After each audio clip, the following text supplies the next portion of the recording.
All Okay. right. So today we're going to go over D&C 9. It's something that Zach suggested. Um, and we actually kind of talked about it the other day, but I felt There like it was was a important enough to do it again today. And no one had anything else to go over, and everybody's okay with it. And there's some new people here. So about about it'd still be good. about this And sorry, go ahead, Zach. about this. There was a conundrum within it that we addressed, and we're going to address it today too. So Correct. Yes. Do you want to bring out what that conundrum is, Zach, just to give people an idea? and I think I don't remember which verse. It has the word feel in it. Yeah, yeah. And It's uh, the feeling. uh, Uh, uh, I'll I'll go find the verse real quick. Hold on. Yep. It's verse 9. As shown, not talked about. Yeah. Go on up to verse 8. That It's is verse the 8. one. Verse 8. You shall feel that it is But right. behold, I say unto you that you must study it out in your mind. Then you must ask me if it be right, and if it is right, I will cause that your bosom shall burn within you. Therefore, you shall feel that it is right. Now, we talked about this conundrum um, in an unrecorded session that where we were all gathered together, and we felt that this was important enough to bring to light in a recorded session for other people to watch. Yeah, yeah. So, heads up, this is going to be worth your listen to come because we're just going to go verse by verse to get the background and context. Um, and since we already talked about, we've already talked about it. I have not had time to do a chiasm on it beforehand. I mean, I can kind of see one just generally looking, but it still takes Right. time to work out the details. So, Yeah, it takes a little time to knock one of those out. Mm-hmm. yeah, some are bit quicker than others, but this is not the shortest. So, but anyways, that's fine. So, with that little preview, uh, Zach, are you fine reading verse 1 for us? Mhm.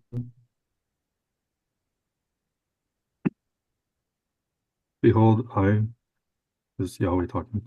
I sent to you, my son, this is Oliver, that because you did not translate according to that which you desired of me, and did commit again to write for my servant, Joseph Smith Jr., even so I would that you should continue until you have finished this record, which I have entrusted unto him. Okay, so there's one thing there's something that I see now that I didn't bring out last time when we were talking about this. It's calling the calling of Oliver Cowdery my son. When God calls someone his son, it's not because they're his literal child. It's because they're following in his ways. Correct. Um, this gets into lots of stuff, but the symbolism behind son or daughter or child is a follower. And Yes. Right. so along those lines, I'm going to change my screen real quick. And we become sons and daughters. Uh, Yes. We're not born children of God. correct. Sorry, members of the church. You've got it wrong. We're not Uh, born children of God. yes. So here's some. Actually, that's too many. Do my Um, favorite one, either 314. oh, look, I have it on my list of more of the favorite ones. Let me make this a little bigger and maybe you can read it, Zach. Mm, is that good size? Just a little Mm, bit more. still kind of small. Okay. Funny. The funny thing is with my new glasses, I can actually just sitting in a regular. Oh, there you go. That's better. That's nice. That is a nice size. The other way I could still read it. Okay. That was All right. fun. I'm glad your new glasses are working well. So, Yeah. Zach, read Ether 314. Behold, I am he who was prepared from the foundation of the world to redeem my people. Behold, I am Jesus Christ, or Yeshua. I am the Father and the Son. In me shall all mankind have life, and that eternally. Even they who shall believe on my name, and they shall become my sons and my daughters. Wait, what? What is that Become. word again? Become? Oh, Oh yeah. wait. That's what it's all about, right? Becoming. And then earlier, I love this. Behold, I am Yeshua HaMashiach. I am the Father and the Son. Oh yeah, yeah. That's a very clear statement. Mhm. Modalism, right? There's Yep. no ambiguity. There's no ambiguity in that statement at all. Oh no, and it's in the JST too. So, Yeah, anyways, he's telling, well, brother Jared, but through the telling us through the brother Jared who he is. Yeah, Yeah. correct. Yep. he is There's no way to mistake anything. Yahweh Elohim, even the very Yeshua HaMashiach. Yeah. End of story. Yeah. I am the Father and the Son. I don't know how you I get don't around that statement. I don't see how people could misunderstand that, but okay. Well, Anyway, I can. It's When their you're false traditions that it's they when have you're to hold trying, on to because of who they claim are prophets. it's because they're not actually reading the scriptures, they're actually reading their theology. Yeah, right. yeah, That's exactly what it is. Yep. yeah, yeah. All right. So, we become, and there's lots of verses here, and I mean, if you really want, I have a whole big list. Yeah, it keeps going. Yeah, the Yeah. whole plan is I about don't ever becoming. look at scriptures. Yeah, No. Obviously not. the whole plan, but to get back to it, the whole plan is about becoming. Yes. yes. In fact, along those lines, um, becoming is integral of Torah. Mhm. If not, we all would have to be perfect when we were born. And I don't know about you, I was not.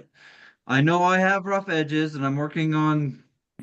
Yeah, I was gonna say, I'm pretty sure I mean, I know for a fact I'm not perfect now, but I am striving. No, right, right, and that's the point. Is and becoming perfect is becoming sanctified. Right. Right.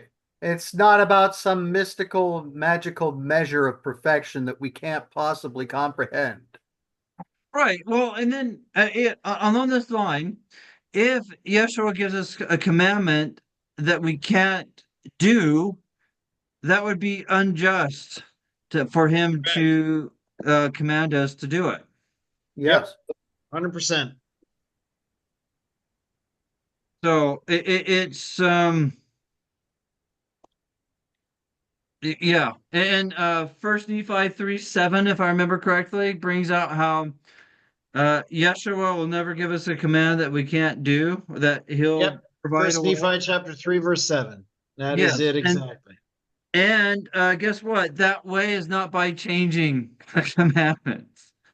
Yeah, No. it doesn't, it's not by changing the requirement. By the way, the commandments of God don't change. Um, And why is that? Because God doesn't change. That's why. right. And and and just because God could and the commandments of God didn't change just because God took on flesh and Correct. then had that flesh killed for us. Correct. And what First John something brings that out. Here I can find it. Because it's in my OneNote. Uh-huh. Uh, so since Ben, you brought it up, you want to read that one. There it is. Okay. Let's see. And hereby we do know that we know him if we keep his commandments. He that saith, I know him, and keepeth not his commandments, is a liar, and the truth is not in him. But whoso keepeth his word, in him verily is the love of Elohim perfected. Hereby know we that we are in him. He that saith, he abideth in him, ought himself also to walk, even as he walked. Mm-hmm. That's a really open and shut statement. Basically, if Yeshua did it, and you say that you believe on his name, and you say you're coming under his covering, you do it. All right. And just to add some additional context that supports that, this was written after the death and resurrection of Yeshua. Now, I know Yep. there's debate about whether we keep Torah after his death and resurrection, but there is not a debate before that. And there's no debate here with John. Right. And John's saying you need to live the way that he lived before he died. Mm-hmm. Which, to be honest, if you believe this, and there's no JST here, um, there really shouldn't be a debate. So the Christians don't even get that print out. Sorry. Yeah. Yeah. In fact, just FYI, the JST actually supports keeping Torah more than the King James. Yes, it does. Or it's By a supporting lot. keeping Torah, if I said that wrong. Anyways, than the King James. Just go Yep. go look at all the King James versus where Joseph Smith corrected things. It supports Torah way more than King James. So Yeah. It's like he's trying to make sure that the Bible message is actually it actually runs together. well, I think that's part of it. I think it's more he's just restoring how it was originally. Um, Right. but in Well, of that, but course, that brings out what Ben is saying, right? yes. Right. Yes. Right. It's basically we're saying the same thing in different ways. Mm-hmm. I'm being more technical, Timmy. Yes. It's all good though. It's all good. Okay, so I think that's good for verse 1, right? Yeah. Yes. Yeah. Mm-hmm. Okay, but anyways, he's telling them to keep being a scribe at this time, right? Right. Well, I think it's interesting that at one point Oliver was able to translate, but then he kind of decided not to. And we'll kind of go into that a little bit Yeah. as we And go down. we don't know for sure because I can't read people's minds. Only Yahweh can do that. But I Right. think Ben came up with a good theory what happened on that. But anyways, Josh, are you willing to read verse 2? Sure. And then behold, other records have I, that I will give unto you power that you may assist to translate. Okay. This is a prophecy. Yeah. And it's not a prophecy of that lifetime. That's a prophecy of the resurrection. Yeah. So to be a little more specific, so I do believe this points to Second Nephi 29. I don't remember verse off the top of my head, but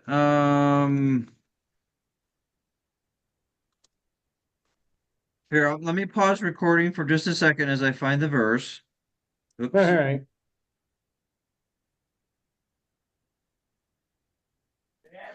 Okay, so I found the verses that I was thinking of. It's Second Nephi 29 verses 12 through 13. I'll go ahead and read it. For behold, I Yahweh shall speak unto the Jews, and they shall write it upon a stick. Anyways, Ezekiel 37. And I Right. shall also speak unto the Nephites, and they shall write it upon a stick.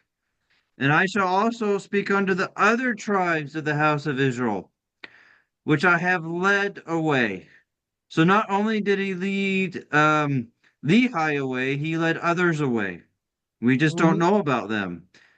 And Yep. they shall write it upon a stick.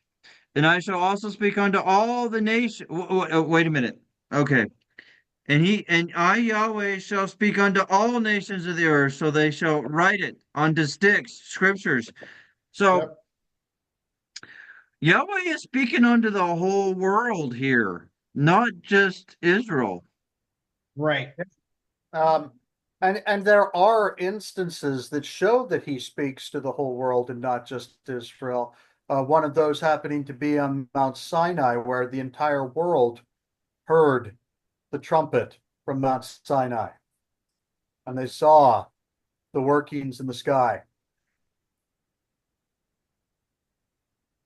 Yes. And so that is some historical stuff that Ben's bringing out there. It's not in the Hebrew scriptures, but history proves that out. Yeah. But also, this goes with the covenant that Yahweh made with Enoch, that the whole world would know the gospel, right? Yes. And I have a lot of that on my baptism for the dead resource page that I'll put in the links that you can go read more about that, as this is not the main focus of this, right? But Mhm. FYI, this does talk about how the whole world knows the truth. Right. It, And so all these fancy mechanisms that we come up with to make sure that everybody's had a chance to quote unquote hear the truth are unnecessary because Yelpa's already thought of these things. yes, Right. and he's made covenants and promises to past prophets. And this one I'm bringing up right now is Enoch. He's also spoken through Lehi in 2nd Nephi 2 and many others that Yeah. Yahweh makes sure people will know what they need to know before they will die, which is Yeah. Yep. him, and to know that they've had a chance and what they've needed to know him, whether if they chose to follow him or not, right? So, Yes. Right. Okay. So moving on. all Um, right. 13. And it shall come to pass that the Jews shall have the stick of the Nephites, and the Nephites shall have the stick of the Jews. Oh, I'm sorry, I'm changing the words. Speaking of word, anyways. And the Nephites and the Jews shall have the words of the lost tribes of Israel. I do believe this is what is the going prophecy. on in D&C 9 with Oliver Cowdery. This Okay. is what Oliver Cowdery and Joseph Smith will be instrumental in bringing those forward. Yes, I do believe so. Now, I this is my speculation. I don't know 100%, but it makes sense to me. Okay. And Uh, and that's something that one can do as as a resurrected being because it's not necessarily heavy lifting, but it's just bringing to light things which have been hidden. it's Right. correct. So along those lines, there, I when it gets to the after Adam on Diamond, right? Our at Adam and Diamond, there's going to be a lot of resurrected saints there. And I said saints. The saints are those who kept Torah. Okay. Yeah, they weren't members of an organization. Correct. Or I should say, striving to keep Torah. Um, just to be a little more technical to me, but anyways, and really striving, not coming up with excuses because it's an old law and not the new law, that's a whole nother discussion for Law of Moses and Torah It's a distinction, whole which I'll nother give a link discussion for on. another time. Another time. Yes. But I believe the Mighty Strong will translate the brass plates. I believe Joseph and Oliver will translate these other records from the lost tribes. That is a theory. But I think there's things that at least support the theory, make it plausible, right? Well, and this is the main thing about that is that there's nothing in the wording of section 9 which makes these promise to Oliver Cowdery in any way conditional. Correct. I completely agree with that. And I think as we read through in this, we'll talk some about some of the history that I think supports that. That Ben's better at that than I am. Okay. Um, so and I would say assist to translate, as in Oliver's actually going to translate and not only be a scribe. Right. Yeah. Right. Because assistant, now this assist, he's not going to be the primary translator. He is going to be the assistant translator and helper translator. Right. So, but Makes how me that all wonder- works, I don't know. But he's not the Yeah. primary, he's an assistant. Yeah. But this is different than being a scribe. Okay. Right. Ben, you want to read verse 3? Okay, be patient, my son, for it is wisdom in me, and it is not expedient that you should translate at this present time. And again, there it is, at this present time. Right. Yeah. Right. So, I mean, this on the surface, just quick complain. You're not translating right now, but that right now has an applied additional information to it that you will translate later. Yeah. Right. All right. And as been stated, there's no conditional statement in that. No. And Nope. also, as been brought out in, I think it was verse 1, here's son. This is AKA somebody- follower. This is somebody who is a devoted follower of Yeshua. Right. Yeah. And so there's a lot of lies in the Brighamite church, just about everything, including about Oliver. Okay. And I'll let Ben decide when it's the best time to go over that history. But anyways. So I'll read verse 4. Behold, the work which you, Oliver, are called to do is to write and be a scribe for my servant Joseph Smith Jr. So this right here also, one thing I want to bring out is when you go look at 2 Nephi 3, this shows how that is not about Joseph Smith. Because Joseph Smith dictated and not wrote. The mighty and strong one will write. Okay. Yep. So It's a minor difference, but it still is an important difference, right? well, yeah, 2 Nephi 3 is about the mighty and strong one. It is not. And there are certain things that if you're looking at it from a Greek perspective, you would think that it was Joseph Smith, but if you're looking at it from a Hebrew perspective, then it changes things entirely. He's not writing himself into the Bible there in Genesis chapter 50. He's actually Correct. And that is a prophecy about the mighty and strong. correct, which is also it's pretty close to what's in The second 2 Nephi Nephi 3. Lehi took stuff from that and in the There's record. a little bit of his own. There's a little bit of his own prophecy woven in there.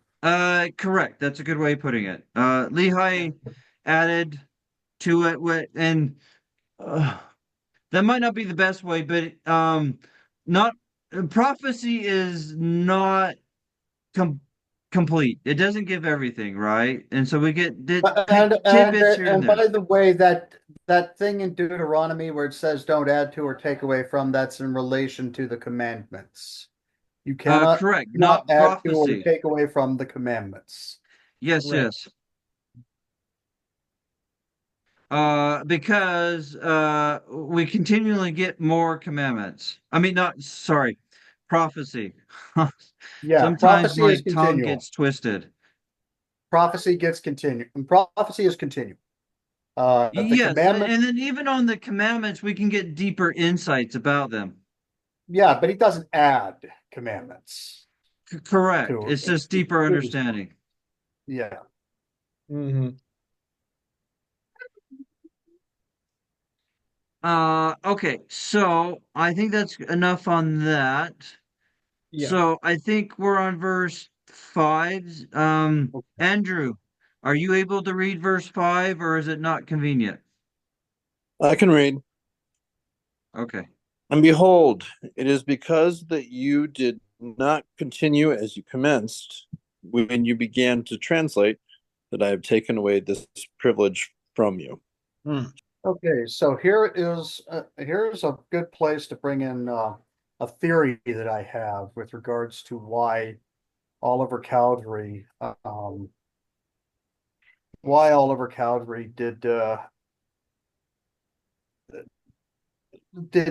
he didn't continue in the way that he began.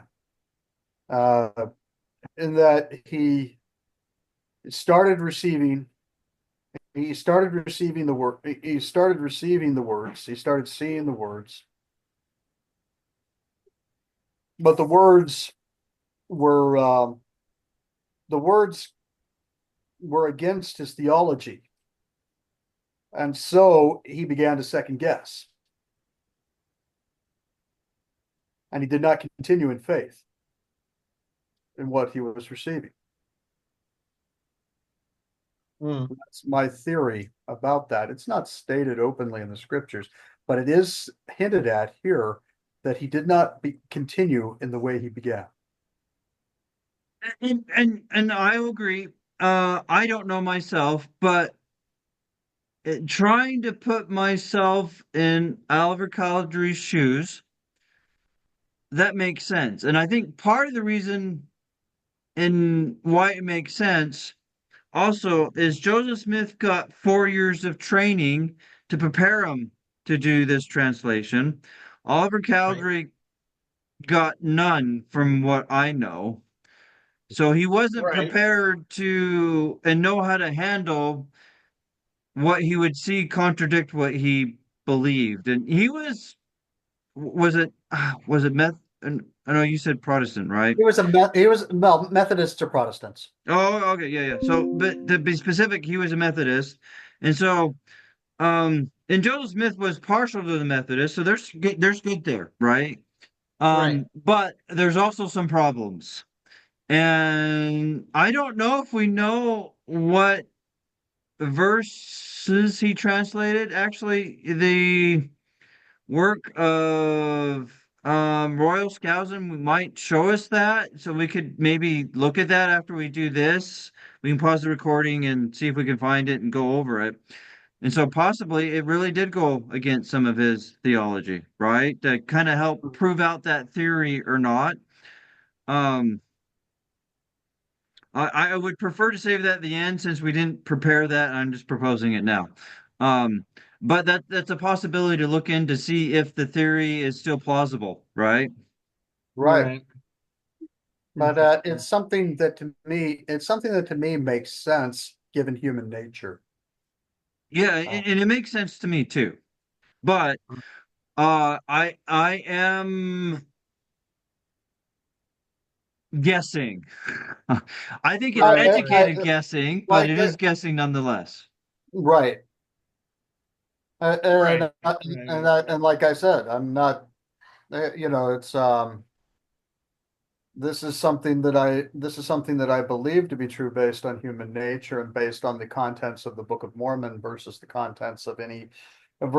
theology of any of the existing religions, which, by the way, Methodism was not originally started as a religion, but as a method for finding true religion.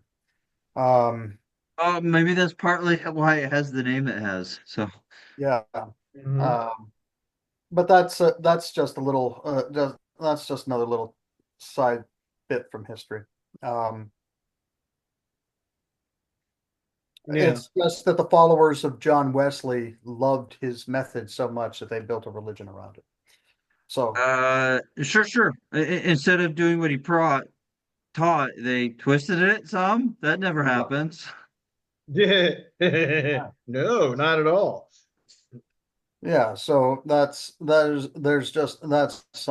little something for all you history buffs out there. All right. Okay. All right. So Josh, will you read the next verse? That would be verse 6. Yes, verse 6. Yes. Do not murmur, my son, for it is wisdom in me that I have dealt with you after this manner. So, yet again, although he has some errors in his theology Mhm. and maybe not exactly liking what's going on, he's still a dedicated follower, right? Yes. Yeah, and also again, uh, I like this. For it is wisdom in me that I have dealt with you after this manner. I don't know how many times I've said something similar to my children. Uh, it's very much for the purposes of getting accomplished what we need to accomplish. This is why, for the purposes, I see a wise purpose in doing this. You may not, but you'll see the wisdom in it later. Right. Hmm. And that's basically the idea behind that. It is wisdom in me that I have dealt with you after this manner. And the Right. other reason why it's wisdom in him that he dealt with him after, and that's another clue as to what potentially was the problem. He didn't want Oliver Cowdery to become, I mean, Oliver Cowdery was having serious second guessings because of the differences between the doctrine being brought out in the Book of Mormon and the doctrines he was raised with. Well, Right. and this is speculation on my part here. I wonder if he envied Joseph's gifts some. Yeah, Yeah, envy might have played a part in that. yeah, And envy, so Yahweh envy gave can him be a taste of it to let him know uh there's more to it than what you're seeing, right? Right. And the following verse kind of backs that up. The following verse after verse 6 kind of backs that up a yeah. little bit. Behold, you have not understood. You have supposed I would give it unto you, when you took no thought, save it was to ask me. Right. And so this gets along with a slothful servant, right? Hmm. That all you do is just ask instead of trying to do stuff yourself first, right? Well, Right. and here's the other thing is this whole idea of taking no thought. That's somewhat symptomatic of Christianity in general. Um, they take they literally don't try to they literally try I swear they try not to think about their scriptures. They try not to think outside of the box of their theology about their scriptures. Hmm. Um, Well, that's not just Christians, that's Jews too. So, yeah, anyways. well, yeah, yeah. But yeah, I'm not saying the Jews are great. Nobody said anything about the Jews being great. Um, they didn't get it right. Nobody got it right. If they'd gotten it right, they wouldn't have been driven out of they would not have been driven out of the land. Well, so in my opinion, okay, there's a difference between obeying the commandments for the right reasons and understanding them. Right, So they were driven out because they didn't keep them for the right reason, let alone Right. not keeping them, right? Because I right. was along going to with say, that, uh, Jeremiah brings out specifically that they were kicked out for not keeping the land Sabbath. Yeah, they weren't keeping the land Sabbath. They were also they also weren't keeping. They also were doing a pretty crappy job of keeping the Ten Commandments. So Well, yes, and that's part of the Ten Commandments, actually. But yeah, yes. I agree. But the other I was basically meant the other 10. Oh, yeah, they had a hard time keeping all of it. they had a Yeah. hard time. I think a better way to say it is they had a hard time keeping any of it. Yes, yes. Thank you, Josh. Yeah, Yes. there you go. I knew somebody would be able to simplify the message soon enough. Any of it. It's just like, wow. Yeah. But there, the issue is though is that you have to think it out. You have to not You have only to do you study have it to think it out. out, but you have to think it out in relation to the rest of Scripture. You know, Right. the old informs the new informs the old. Everything works together. Oh yeah. All of Yahweh's words supports each other. Right. Yeah, You, because his word is one eternal round. It doesn't change. yes. And he's consistent. Yeah, Yes. so you know where you stand. Yeah. Right. And then on lectures on faith, we could look at if you wanted, but it brings, I think it's 3 or 4, brings out how if Yahweh changes his ways, you can't have faith unto salvation. So hold on. Let's That's 3. okay. Lecture 3. But equally. Oh yeah. So here's, I think that's the one. Yep. You want to read that one, Ben? Okay, but it is equally as necessary that men should have the idea that he is a God who changes not, in order to Oh, have faith. wait a minute. So he changes not? Yeah, and that has nothing to do with his underwear. That has to do with Sorry. I think that has to do with his character and his behavior attribute. and his attributes. This whole lecture is about his character and attributes. So Yeah. that's what doesn't change. Right. Not yeah, it's not that other thing.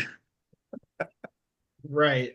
And Yes. so it is equally as necessary that men should have the idea that he is a God who changes not, in order to have faith in him, as it is to believe, as it is to have the idea. Wait a minute.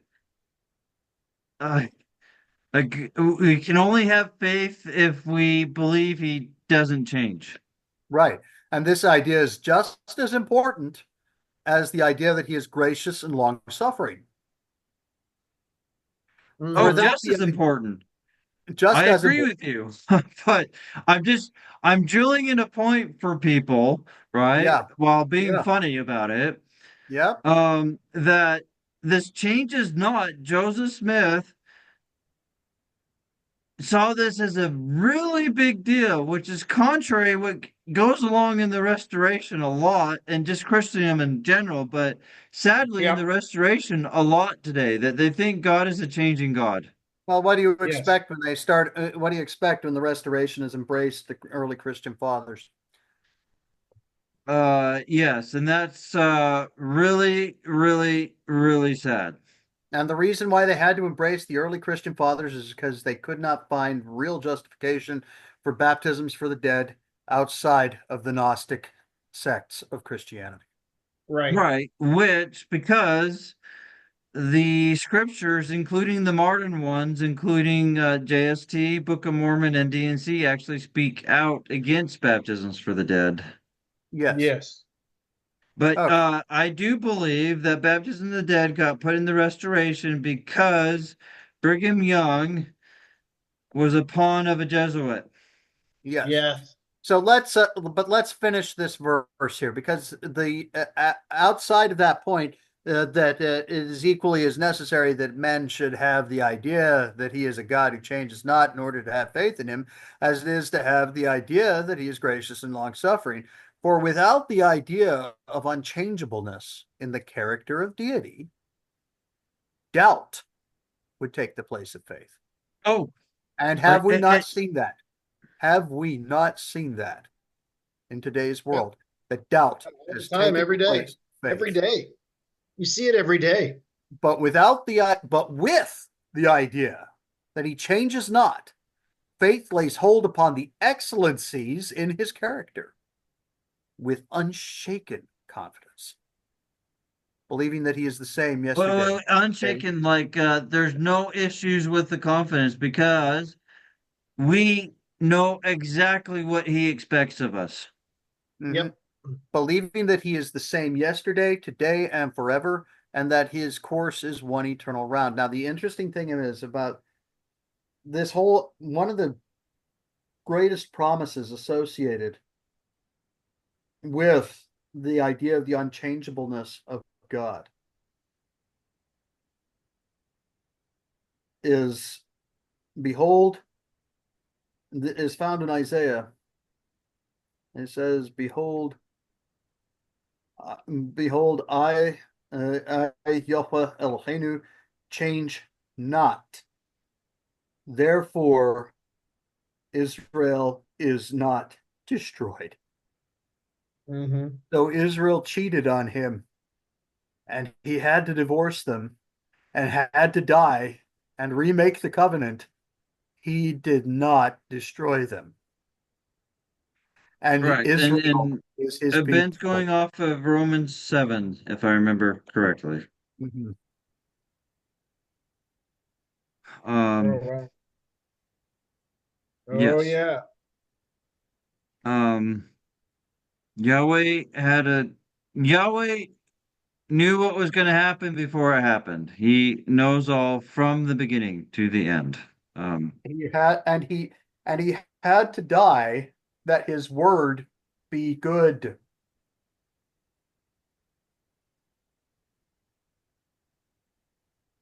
And Mhm. also for us. It was for him and for us. Yeah. Correct. Yeah. And we can get that from the scriptures that he did it for his own purposes and for us. Um, and that's fine. I'm grateful that he did it. Yeah. I'd be in hell if he didn't. So one And thing, no, and this is why Yeshua, who is Yahweh in the flesh, says, "I go now to my Father, or I can't, or I cannot." I'm paraphrasing, or I cannot, or the Holy Ghost cannot come among you. Mhm. yes. So can I add a little bit? Unless if you're done with that, I want to add some more, if that's okay. Yeah, go ahead. Yeah, go ahead. Yeah. Because I know where you got it from. But anyways, so that statement is, I would say, very misunderstood. And so that's bringing out to the apostles that, and and this applies to everybody. If Yeshua had not put his horns into the thicket, as we pointing back to Abraham and Isaac, which is another controversy that um, he was basically Yahweh told Abraham to redeem his son with the offerings for that, but Abraham misunderstood it. I'll leave it at that. Okay. But and a ram is also one of the possible um, offerings for the redemption of the firstborn. Okay. Um, but Yeshua had to do this to make Torah, what's the best way of putting it? To make it effective. Yes. Because Right. if Yeshua would have not done the atonement and have done the perfect example of Torah, everything would have fallen apart. And thus, Yes. Right. no one would have the peace and joy of the atonement and Torah. Yes, Right. Torah does give peace because it is peace to know that you are doing what is right. It is Yes. peace to know where you stand with God. If you are walking in his ways, you are walking with him, and you are Right. his friend. You are his son and daughter, son or daughter, as the case may be.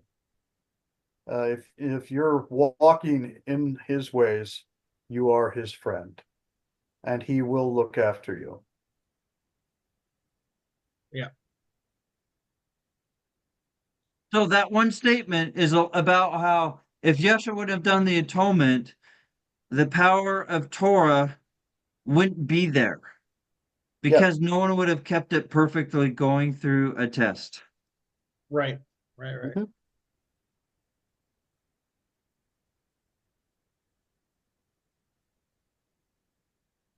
Mhm. So that goes along with that. So on verse 7, though, I want to bring out here, this goes along with Joseph Smith and D&C 59. So I actually would prefer Ben to lead that one because I know that's one of his favorites. And Okay. I bet you can see the connection that I'm wanting to bring out, right, Ben? Which particular verse? Or all of So it? 7. Verse 7. Oh, in 59, I don't have it's the latter ones, but he's like, go study the scriptures and find out. Oh, yeah. Yep. Okay. 59, 21 to 22. Okay. Yeah, okay. So Okay. you have it a little more.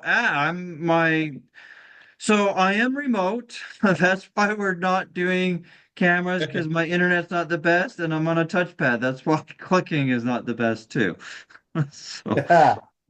anyways, um, touchpad is not my favorite. It is convenient. Oh, look at speaking of it not being convenient. That was I mean, the 49. best. It's convenient because you don't have to carry around a mouse, but it's not the best. There we go. Okay. There we are. There we And I are. think you said 21, 22, or something like that. 21 and 21, 22. 22. Yes. Okay. So Okay. go ahead and lead that. But it's basically, it goes along with verse 7 and how even Joseph Smith, the prophet of the restoration, the Elisha of today, The was Elijah. told, Elijah. or yeah, Elijah, sorry. I get the Elijah and Elisha mixed up. The Elijah, sorry, thank you for the correction. The modern day Elijah that is in prophecy, including Malachi, was told, go figure it out. I'm not going to tell you everything. Go figure it out. Right. And here it is. And in nothing doth man offend God. Nothing doth man offend God. Or against none is his wrath kindled, save those who confess not his hand in all things. Torah. Wait a minute. That is almost all of Christianity, who will not Wait a confess his minute. hand So, in but Torah. but we're after the death and resurrection of Yeshua. They do not confess his hand in Torah. They have offended God. Right, right. And in addition, here is Yahweh telling Joseph Smith, I mean, we haven't got all of this out yet, but to go read the past scriptures to know Yeah. what to do about the Sabbath. Now, Joseph Smith But didn't anyway, figure it out. this is confess not. We'd only gotten to confess not his hand in all Oh, things. okay. I'm sorry. I'm getting ahead of you. My bad. I'll let Right, you right. lead. So those this is so if we don't want to offend God, then we have to admit, according to this verse, that He made Torah. That Torah is not null and void. It is His word. His word is never null and void. Correct. Oh, and subsequently obey not His commandments. If those who do not confess his hand in all things will not obey his commandments. Because isn't Correct, all because things a they reference to won't. Torah? Sorry, go ahead, Josh. I said, isn't all things a reference to Torah anyway? Yeah, that's what I'm saying. Yes. In fact, this does bring out how Torah is his. Right. That's I think I just brought that out, and that those who confess not his hand in all things, and I said Torah. And I think Josh is just making it more obvious. That's all. Oh, okay, that's what you're doing. Yes. Okay, yeah, I agree. Yeah. Yeah, to me, it's obvious that it's Torah. A lot of people will think that it's talking about, oh, his hand is in the deer and the tree and And that little pebble in your shoe. You're right. Yeah. no. For after one thing, after we figure something out or got taught something, it's easy to see it after. It's this bringing it obvious that Josh said is for those who haven't Right, realize right. and And come so, across these other yeah, teachings yet. so So those who confess all things is a idiom in the Old Testament for Torah. yeah, so just to show, I have done my research on this, um, and I do have a recording on it that I oops, let me let me uh I don't like touchpad. Sorry. Uh It could be worse. yeah. Anyways, so Okay. okay, so I here's a lot of examples that when you go read how all things you read the context, it is Torah. And these are some of my Yeah. favorites, but there's many more. Um so there's a lot. And it's both in the Bible, Book of Mormon, it's in the D&C, it's in the JST, New Testament. Anyways, it's in a So lot for of those, places. so just to throw all of the, just to throw a bone to you, to all you people who say all things is simply all things. Yes, it is. It's also Torah. Right, yeah. So it depends on context, right? Um, and the thing that God is most worried about is for us to do all things that He commands us, Amen, right? Josh. I mean, that's in the book of Moses, and that Mhm. is Torah. Yep. Yep. Wait, can we Yeah. So, pause for a minute? yep. Yeah, one second.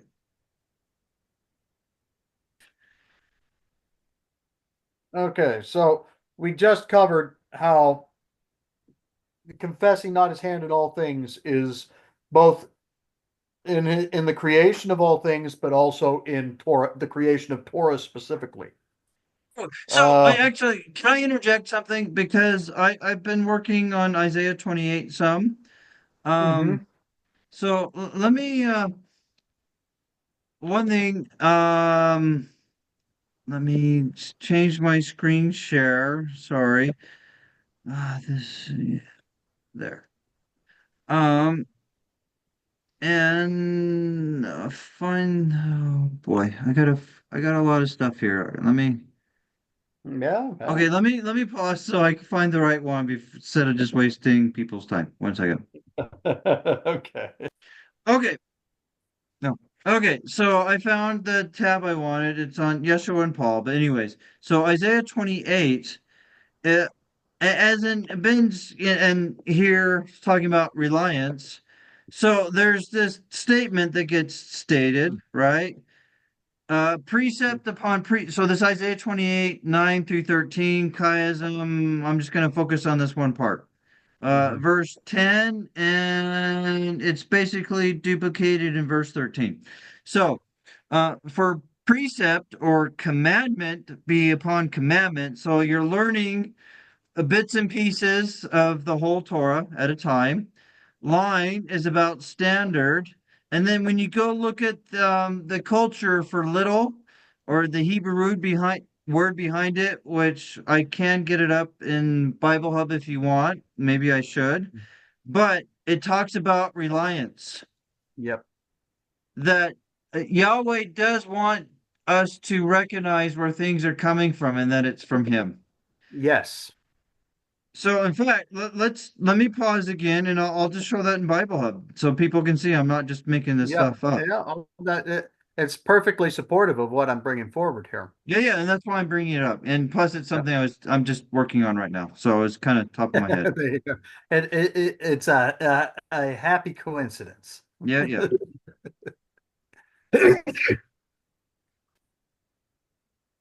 Okay, so let's go to verse 10, and then go to little, Hmm. and then because I don't want to try to read it all to find it. Here. So cultural and historical background. So this is the Hebrew word 2191 Zir. Did I say that right? Anyways, Yeah. but the cultural Zir, and yes, his Zir. Yes. yeah, which is the little smallness, insignificant, right? But anyways, cultural and his And this word is used. Yeah, I like how this brings it out. Go ahead and read it, but I like how that brings this out. yeah, the cultural and historical background. In ancient Hebrew culture, the concept of smallness or insignificant was used to emphasize humility and the need for reliance on Elohim. Because we are small, just as Moses said after seeing the works of God, that Mhm. man is nothing. I never had supposed it, right? Yeah, and that's interesting that even Moses, the meekest of men, had never before supposed that man was nothing before his visionary experience, which he received Genesis. Correct. So it's just something. uh, There's a lot of meaning behind these words, and when we don't know the culture and idioms and all this other stuff, it's very easy to misunderstand the scriptures.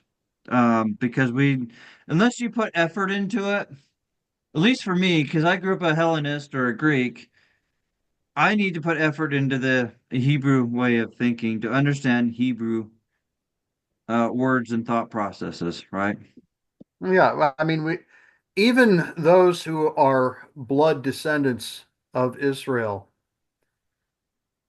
are infected with the Greek mind virus. Yes. It because there was a lot of Jews that wanted it, and even today, as in I'm this is going to be bad of me, but I'm going to do it anyways. Is it Violet? Yeah, Violet from Charlie and the Chocolate Factory. She Yep. represents the Greeks, and she turned into a big blue ball because the Greek thought, which is why she's chewing. The jaw has to do with thinking, has gone all over the whole world. Yep. Yep. So yeah. Anyways, um, so sorry about that. I'm gonna give time back to you. Um, Okay. Well, I mean, that was a good little thing there. So those who confess not his hand in all things, so this means in the creation of all things, and in all things in our lives, but also specifically Torah, that he created Torah. Now, the thing is that if we don't acknowledge that he created Torah, we're not going to keep his commandments. That's why he says, those who confess not his hand in all things and obey not his commandments. So this is a subsequent thing to confessing not his hand in all things.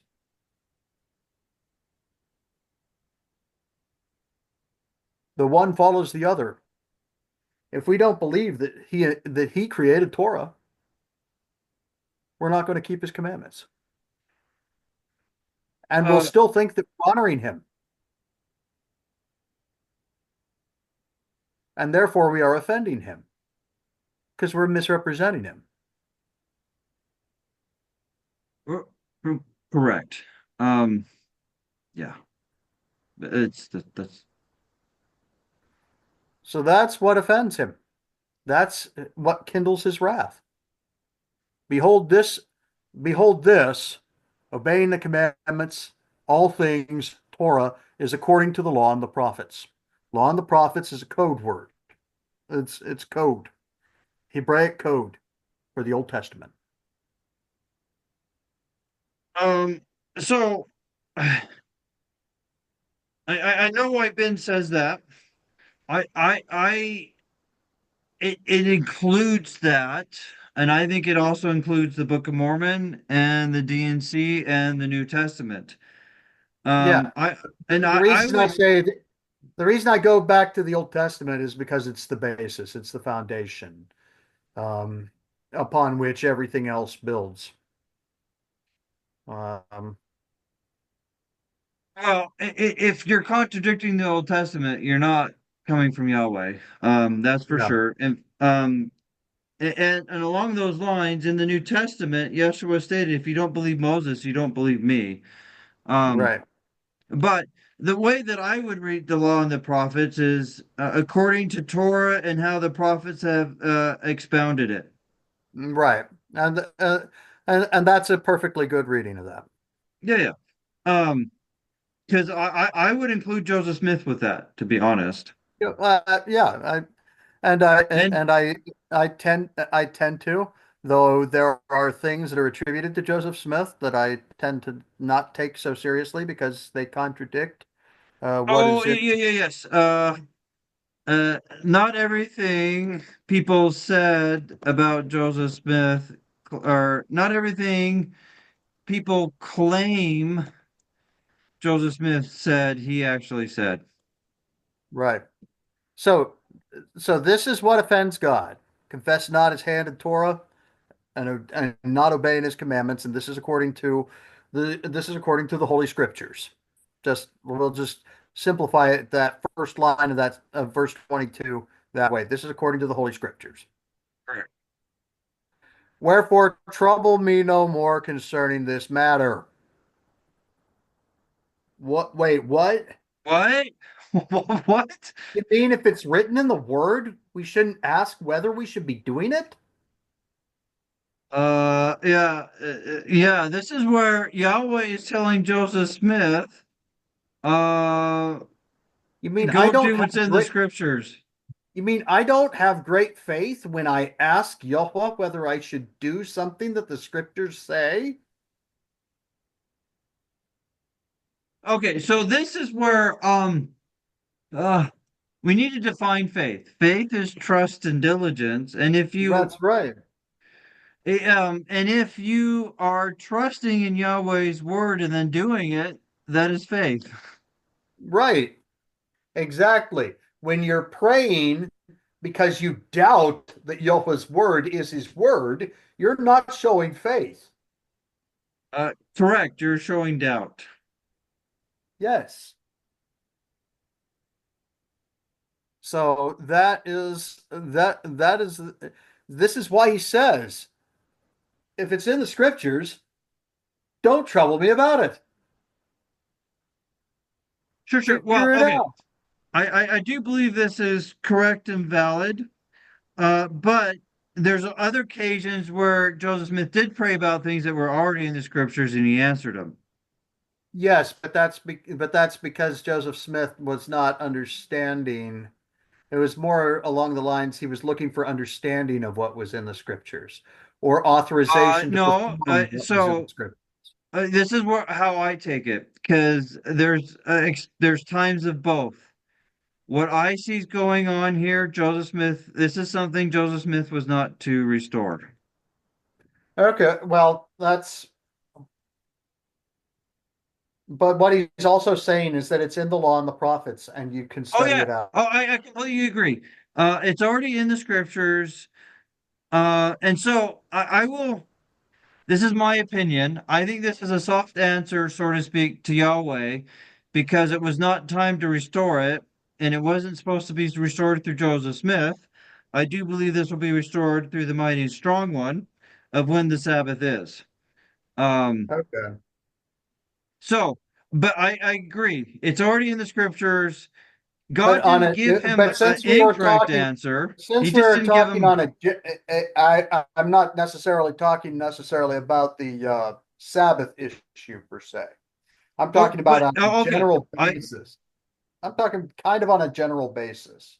Okay, Um, that I can see that, but this if the section is word specifically the Sabbath. But anyways, this section, the question that prompted this section is the Sabbath, but this section goes over the entirety, goes over most of the Ten Commandments, and it uh, talks a lot about the Sabbath. It I does I talk a lot about agree. the Sabbath, I agree, but but I do think this answers specifically about the Sabbath. right, Where he but says it's in the scriptures. at the same time, a principle applies. Oh, I agree. I agree. It's specifically the Sabbath but the principle applies to everything. I completely agree with you. Yeah, the principle is that if it is in the scriptures, you're not showing faith by questioning it.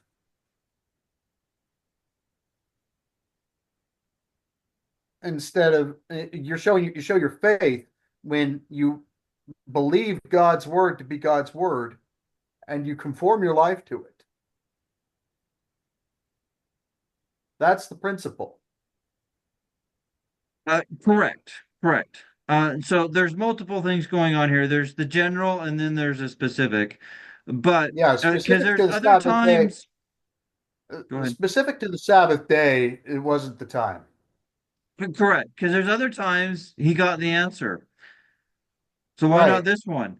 I would, and my personal opinion is because Joseph Smith wasn't to restore it, because he wasn't to restore everything Yeah. as brought out in First Nephi 13 something. I can't Right. remember where exactly. Right. But Yeah.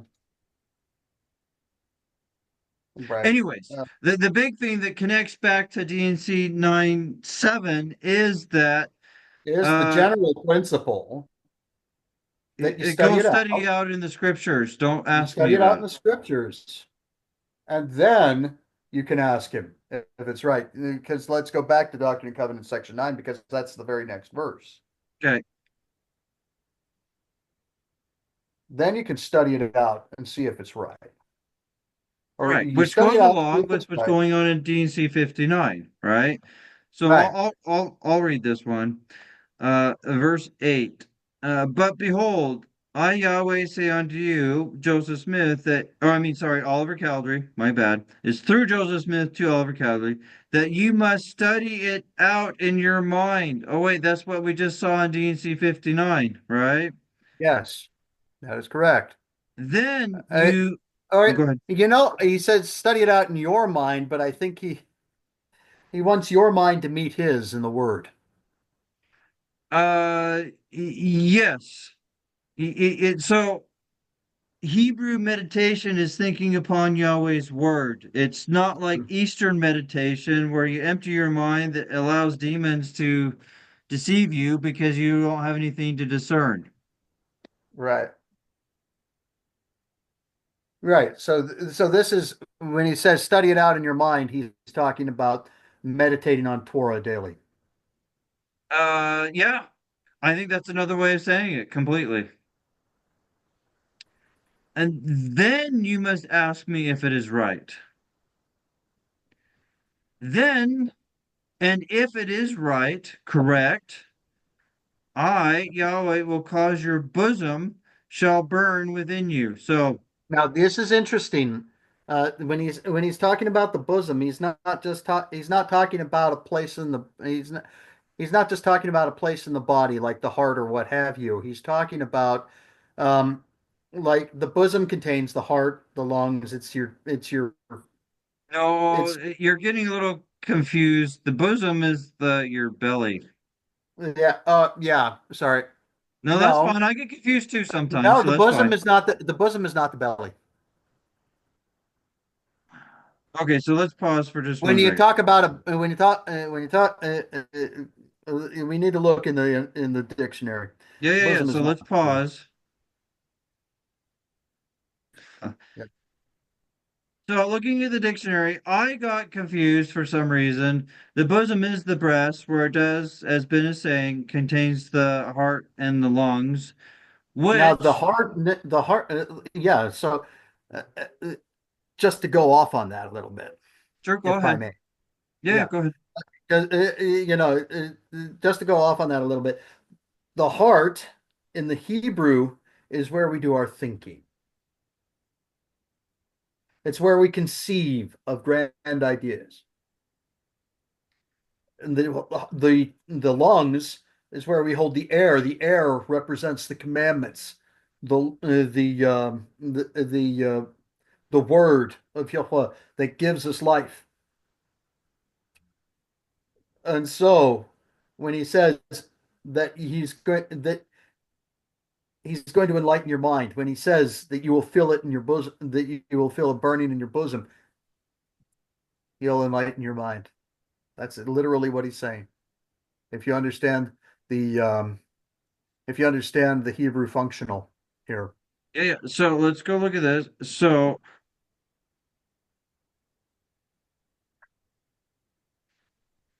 Uh, it will cause your bosom, which holds your heart, which is where Torah should be written upon.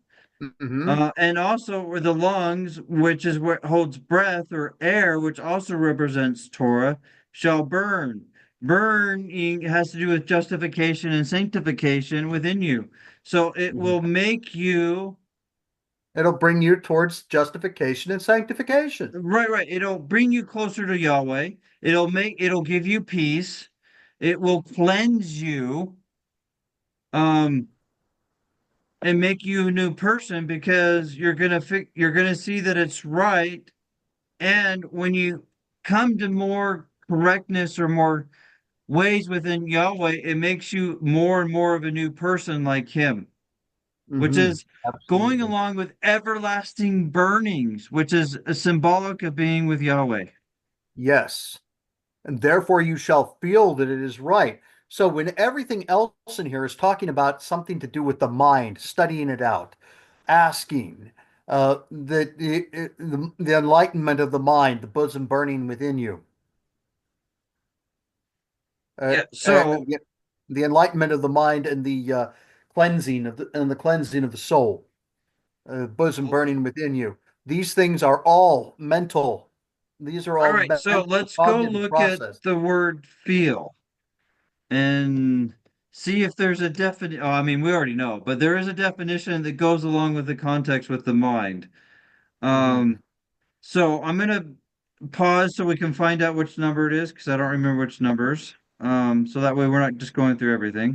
And alrighty, so Stephen here has pulled up the dictionary, and there are four different definitions of the word feel from the dictionary from in the English language that Joseph Smith would have known.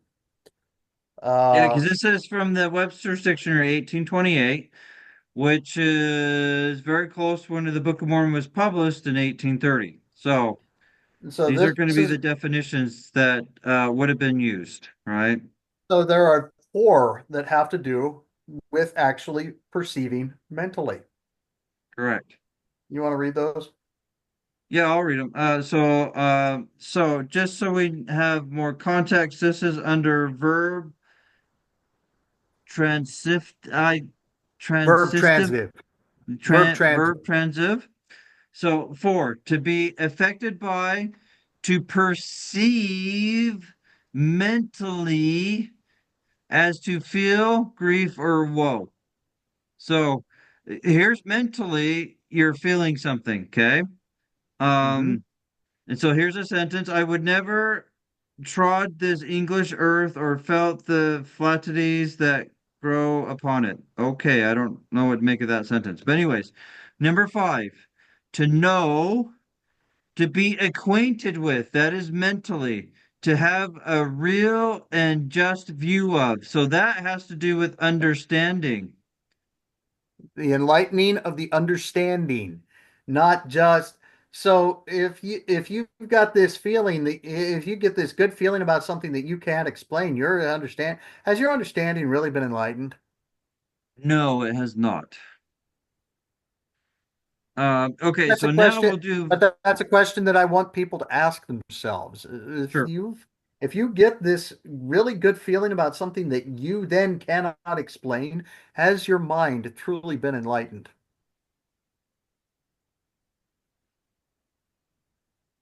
So let's move on to the next definition. Leaving Okay, that. so it's a Three. three. Three. This guy right here, to Yep. give per From the verb intransitive feel. oh yeah, that's right. Verb intransitive. To give perception, that is mental, which then excites sensation, which kind of goes along with how up, what was it? Four? Yeah, to you perceive something mentally and then you feel it, grieve or woe after. Yeah, Yes. it's like an after effect. Yeah, Yes. the feeling is simply an after effect of the mental cognition. So, and then 4, to have perception mentally, what mentally, as to feel hurt, to feel grieved, to feel unwilling, to feel grieved. That is not a physical sensation to feel grieved. Well, it is and it isn't, right? It's not It literally it can physical. become your mind can trick your body in many ways. Yes, that's a good way of putting it. Um, So but it's mental right there. it's a mental perception. Yes. And I am saying, and Ben is saying, and Zach is saying, with all this context in D&C 9, The we can go, context of D&C 9 is about the enlightenment of the mind and the spirit, the changing of the man. It's not about a feeling, because feelings happen to the natural man. correct. And And feelings are you can be very fleeting. manipulated by feelings. So, what were you Right. going to say, Zach? And feelings are very, very fleeting. Oh, yeah. Yes. And it's interesting to note that somebody will say that they know by feeling that the LDS Church is true, and an Islam and a Muslim will say that by feeling they know that Islam is true. And the two things cannot be true together. But the feelings of each of these people tell them that their disparate religions are the truth. All right. And their feelings are real. I'm not doubting the feelings. I just doubt what the feelings mean. I mean, Right. those feelings is because they The like it, not because it is actually true. That's right. Because when we know that when we you don't know that something is true until you have thought it out, brought your mind to God's in Torah, and then asked if your understanding is correct, Correct. And and I'll see. put it in the notes because we don't need to go over again. But Moroni 10, 3 through 5, which is a famous verse or passage where a lot of people say it's about the book, finding out the Book of Mormon is true. It's not. It's about finding out if Torah is true. It's about finding out so that you can acknowledge God's hand in the creation of Torah Yeah. and not offend him. Going back to Doctrine and Covenants, section 59. Correct. And it's also about you knowing yourself what is right, so that way you'll have confidence to keep it. So, I Yes. mean, it's not just that. There's multiple aspects to it, but yes. When you know that something's right, it's like Alma says, I know that this seed is good, for it beginneth to swell and grow within me. Now, verse 9, but if it be not right, you shall have no such feelings or, mental exertions. Or mental cognition, even. Correct. But you shall have a stupor of thought. Okay, so look at this. It's all about thought here. So let's go look at Everything here is stupor. about, Go ahead. yeah, everything here is about thought. It's not about how you feel. It's not about your emotional feelings. It is about feelings, but those feelings are the spiritual cognition of truth, not the emotional cognition of your chemicals. Yes, this is about mental feelings, not chemical feelings. Yes. So, Zach, will you read stupor for us? Great demean. Oh my gosh. Diminution. What? Diminution. Diminution. Okay, there we go. Great. Diminution. There we go. Diminishing. suspension. Just say diminishing. Or suspension of sensibility, suppression of sense, numbness, as the stupor of a lung, and to intellectual insensibility, moral stupidity. No, yeah. Heedlessness or inattention to one's interests. So here it is again. Another intellect. but I really like definition 2 because it points to where these things that are not true lead to. They lead to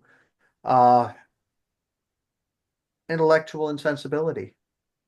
As we were going through,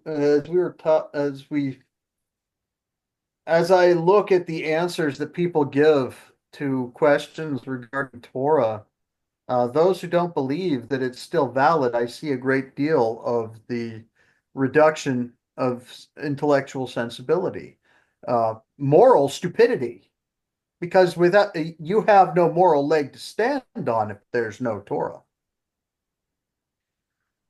Right. And in addition, they don't have real definition of what replaced it. Right.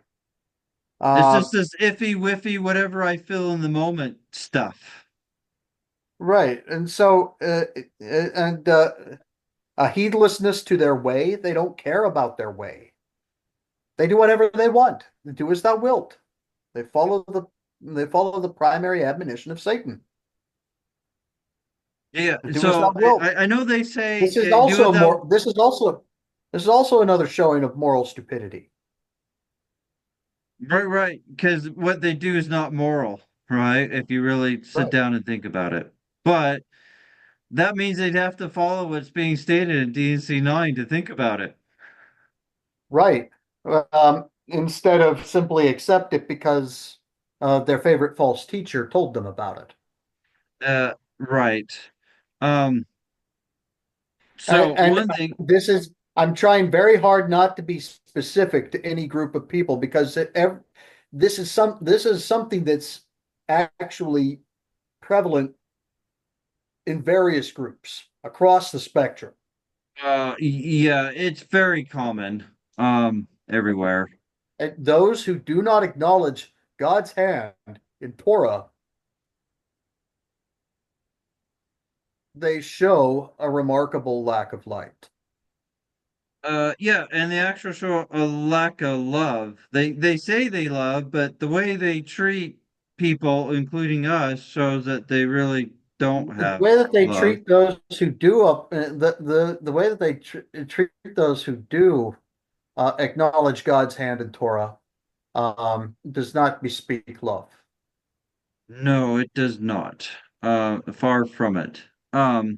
So there is a quote from Joseph Smith that would be good for us to look at that supports these two definitions of feelings and the Holy Spirit. Mhm. Oops, sorry. Let me pause. It's one of these top ones, but we don't need dead time. So hold on. Yeah. Okay. Which one is the top one or the? Okay. Okay. So here's a quick small quote, and then we could look at the whole thing. I'm fine either way. But Yeah. the small quote is the first comforter or the Holy Spirit. Yeah, it says ghost, but Holy Spirit and Holy Ghost is the same thing. Has no other effect but pure intelligence, which is what we're going off Okay. of in D&C 9 right So, now. and we've covered that there are 4 definitions of feeling that fit that. Correct. So Of the word feel, sorry, of the word feel that fit that. correct, which goes along with the mental exertion and how it gets confirmed through the Holy Spirit, which is pure intelligence. It just all fits together, right? And here's the full quote. I actually don't think it helps with this discussion, but if you want to Yeah, I read don't it, think you it can does. pause the I recording don't, and don't think it. read it. I don't think Uh, that. I don't think that that full quote actually is pertinent. The shortened version's just fine. yeah. And we've gone over it other times, so we'll just leave it at that. Yeah. So I do think it's time to go back to D&C 9. Yes, I believe so. We're almost there, folks. We're almost there. Um,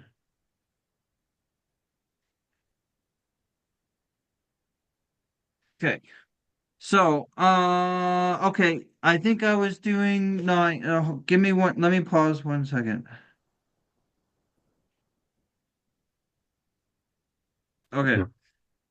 All right. So we just finished looking at Stupor and then talking about a quote from Joseph Smith, which all of these is showing how the Holy Spirit or the way that God talks to us or tells us to do is mental exertion, Yeah, not chemical the feelings. feeling that it is right is one of spiritual and mental cognition.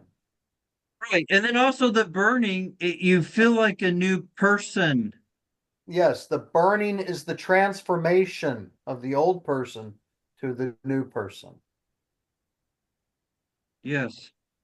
Um, so, um, because when it's right, you're becoming a new person. You're not an old person with new excuses. When you truly find that something is right, you change.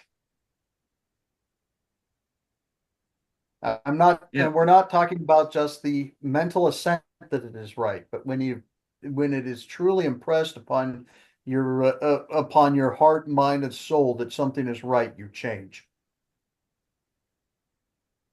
correct. And that's what this is talking about. This Because is talking about the process whereby he writes his law upon your heart. correct. Yeah. And so this gets some difference on Greek thought and Hebrew thought. So Greek thought and Gnostic thought thinks all you need to do is to understand it, right? And mentally affirm it. Uh, Understand it, mentally affirm it. oh, right, and affirm it.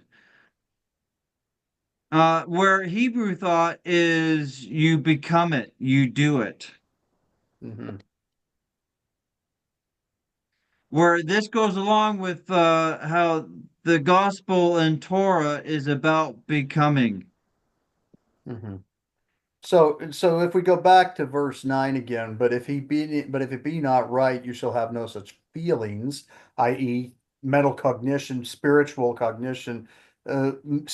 rebirth, but you shall have a stupor of thought. You will become stupid. In that one idea, not That one everything. idea. Right. That shall cause you to forget the thing which is wrong. Therefore, you cannot write that which is sacred, save it be given you from me. Here's an affirmation that the Book of Mormon is sacred. Right. And the Book of Mormon says that all over the place also. Um, but in addition, this is the reason that you would forget what is wrong because then you learn what is right. Mhm. And By I the will say this is meant as a compliment. Ben is very good at that. Yeah, In fact, he I'm forgets what he used to believe. He's so good at, which is a compliment. So, yeah. um, Yes, I have a tendency to quickly. I am perfectly willing to quickly drop something that really just doesn't add up. right, and he's very good at that. I'm saying that as a compliment. Yeah, As an example of what's going on here in right. this scripture, you will forget it because you will learn truth. Yeah. Well, thank you. I try. Uh, I try. I try very hard to uh, conform my life to his truth. Correct. And yes, I agree with you, Ben. But then also that sacred thing is this is another confirmation, despite what's in addition, I shouldn't say despite. In addition to what's in the Book of Mormon saying that the Book of Mormon is sacred. And I want to say something on this. Um, this goes against the idea how people who do occult ceremonies behind closed door in a temple say they can't talk about it because it's sacred. The Book of Mormon all over it says it's sacred, and we're supposed to talk about it. Yeah, Torah is sacred. We're supposed to share it around the world. Correct. Uh, so sacred is to be shared. Secret is what's not to be shared. Correct. And this is where people mix up the words to try to make themselves feel and look better. But anyways, Uh, well, oftentimes these little white lies help us to feel better about what it is that we're doing. correct. And it now I don't think it's intellectually honest, but I think a lot of people aren't really thinking about it. They're just being parrot race, as in they're just copying what other people are saying. Yeah. They're not Yeah, thinking about it. I don't think that parrots are capable of being intellectually honest. No, they're not. That's why I think we're more a parrot race than human race. Now, okay, so now if you had known this, if you had known what? If you had known how to find truth, you could have translated. And this Right. is the other clue. This is the other clue that I have that his theology was getting in the way of his translating. Because he was letting the theology dictate him what is right rather than going to the actual source. Yep. Now, if you had known this, you could have translated. Nevertheless, it is not expedient that you should translate now. Now that's a prophecy because this is also another point. But it's bringing out how Oliver will translate records later. Now I do believe that's gonna happen sometime after Adam, to be honest. But as him resurrected. Right. And the reason why we feel that Oliver Cowdery will be working with Joseph Smith in Zion after Adam is because Oliver Cowdery never lost his he never walked back on his word about the Book of Mormon or the truths that were in it. He was run out of the church by the Danites. He thought that Joseph Smith was associated with the Danites, and he said some regrettable things about Joseph Smith with regards to that, uh, and also so there was a lot of stuff there that the Danites There was had more some confusion going on, the right? Danites had more to do with his leaving the church than his loss of a testimony, Correct. than his going against what had been revealed to him. Brigham Right. Young, Brigham Young and the Danites had more to do with Oliver Cowdery leaving the church than anything else. And it Um, wasn't because he it was apostatized. because of the things that he said about Joseph Smith, a excommunication trial was set for him. He was afraid for his life should he show up to the trial, and so he did not show up. He fled the state of Missouri on his own with his family. Well, if he was afraid for his life, that's completely understandable, right? And and so they held the trial in absentia and excommunicated him from the church without a word of testimony from the person who was the alleged perpetrator uh, of a sin worthy of excommunication. Which he didn't do. Which he did not do. The it's in Torah, it is not against Torah.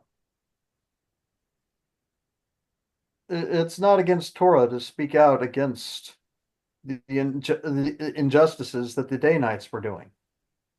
Fact, I would add that Torah actually specifies you should speak out against such things. Now, to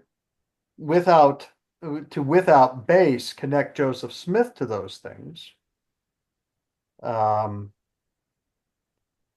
that's another matter, but He made some false accusations, so he did make mistakes or but sin that's not. But specifically on that. But the false accusation is not in and of itself worthy of excommunication. correct, I agree with that. It's something that needed to be corrected, but it's not excommunicatable offense. Right.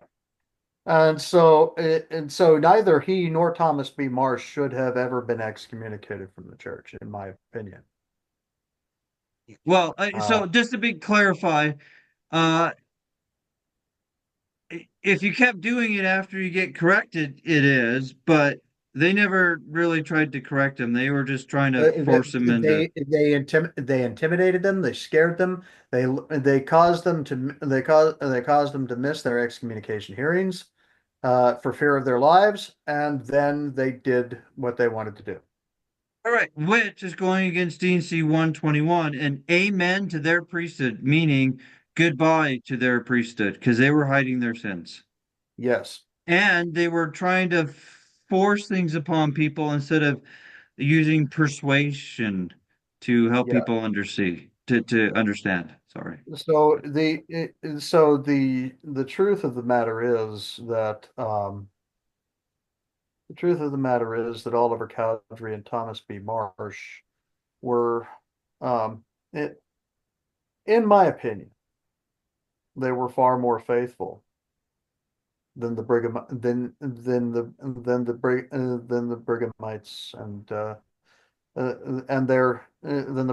and their descendants have been. Yeah, and so apparently, Ben knows more about this, but I get this from him, and other history part of it. Anyways, Oliver did join the Brighamite Church, which I mean, obviously, I don't agree with because I left, but at the same time, although I think the Josephite Church or Joseph Smith III Church was better, it still had problems itself. So there really, in my honest opinion, there was no There was real no true church to church join. to go back to. There was no Yeah. true church to go back to.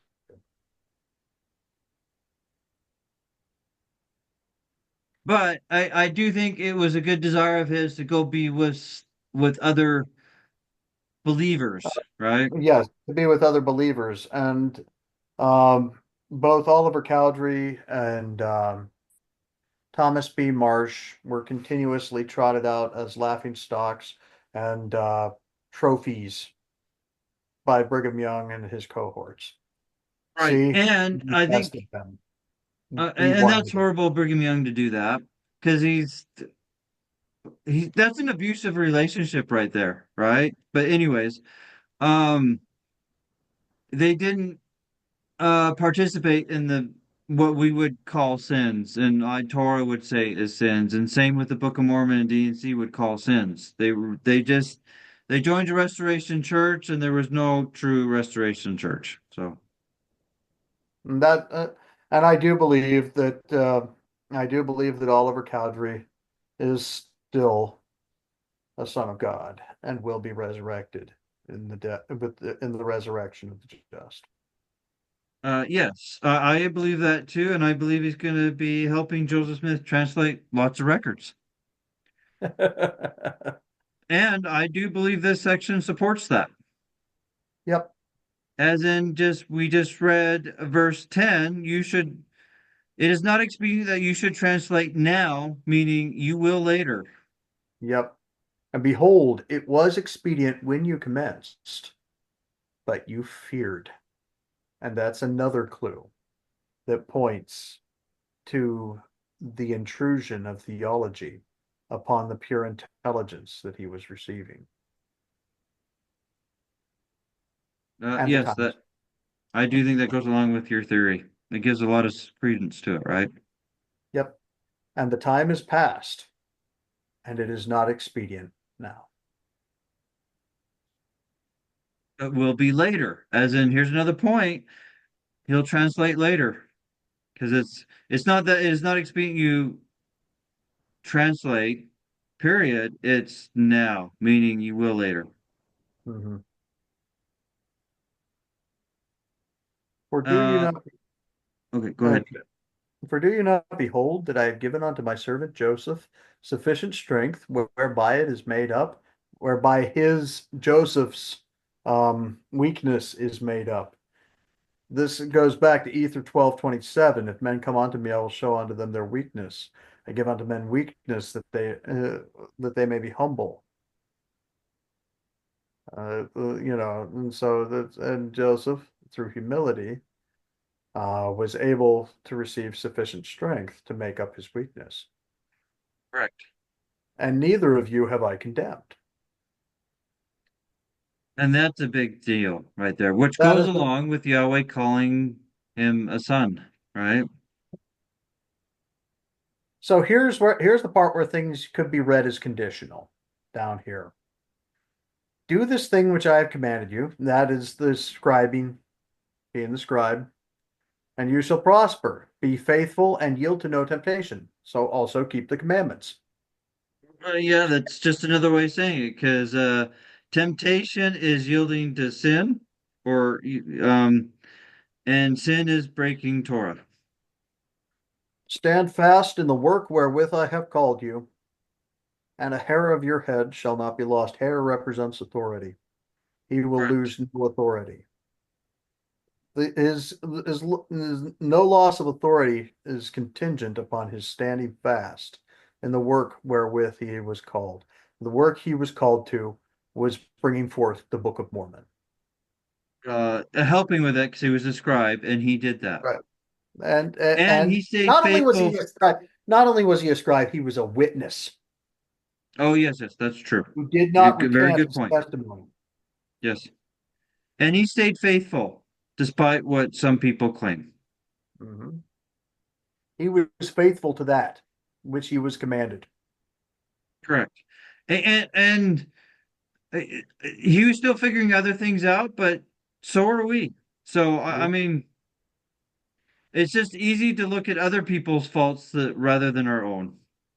And a hair of your head shall not be lost, and you shall be lifted up at the last day. This is a reference to that day when the trump sounds and the righteous and the righteous that are alive and the righteous that are to be resurrected are caught up to meet the Lord in the clouds to come down, ushering the Lord into his reign, into his realm on earth. Yeah, and so I know restorationists don't use this term, but that being lifted up is another way of saying rapture, right?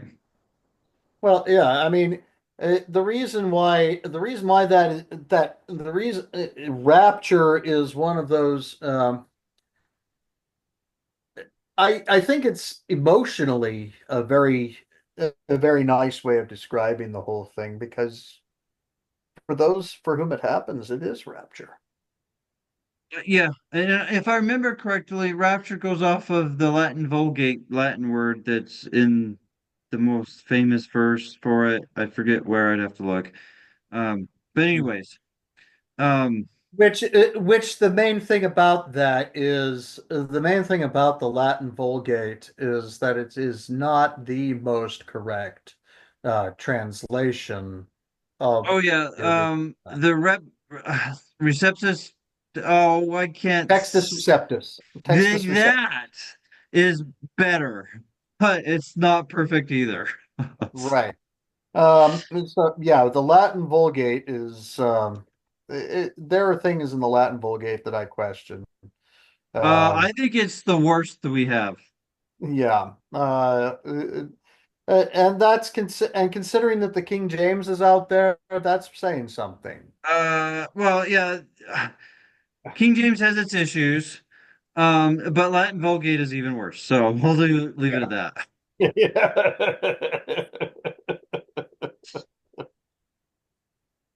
Yeah. Yeah, so that is the thing. It's so the conditions, anything that can be viewed as conditional there is the conditions for all men. Oh yeah, but he did the work he was called to. Stand fast in the work where I Yahweh have called you. He did it. He faithfully shepherded the Book of Mormon into the world. Yeah. And found people to believe in it. And that in my mind is a wonderful thing. And he himself never stopped believing in it, and that's why he had to join a Restoration church. Yeah, because he believed.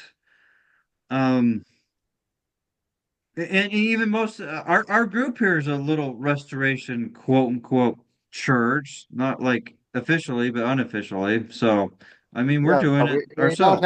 we don't have a 501c3, and I don't think we plan on ever getting one. Oh, I will never get one. So, anyways, that's a whole nother subject. But so one thing I'm gonna pause because maybe we can find what verse he translated. So, but let's pause for a second. Second. All right, so I tried to find what passage Oliver Cowdery translated to just help confirm Ben's theory, which I agree with, to see if it helps supports it or not. I spent a good amount of time trying to look, and I wasn't able to find anything on what he actually translated. If anybody has any information, let me know, and I will. I'd love to look at it, right? Because Yeah. we need information to either confirm or deny the theory. And not that doing that either way really does anything, but it does help us better understand what's going on with that section. Oh, and that reminds me, I forget what verse it is, but just in general on the section, if Oliver Cowdery told Joseph Smith his feelings and then Joseph Smith gave a revelation on it, I mean, that's not very impressive, right? Right. Oh, yeah, Yahweh really said this after I told you my thoughts. Now, I wasn't there, but my estimation is that Oliver Cowdery didn't tell Joseph Smith what was going on in his head, and then it got revealed through Joseph Smith uh, from someone who actually knew it, Yahweh, who can read our minds. Mm-hmm. And that would have been impressive. And I'm sure that's partly why Oliver Cowdery stayed faithful, is because of that. Because Joseph Smith revealed things through from Yahweh that revealed his actual mind. Mm-hmm. Now, there are mentalists and magicians that make it look like they read minds, but it's very controlled circumstances. This was Mm-hmm. not controlled circumstance. So, anyways, But I have a great deal of respect for Oliver Cowdery, and I look forward to meeting him in Zion. Um, and it'll he did wonderful things. We have, and every single one of us who has the Book of Mormon in our lives today can be grateful to him, because as that section reveals, he did play an integral role in bringing forth the Book of Mormon. oh yes, and I'm very grateful for that.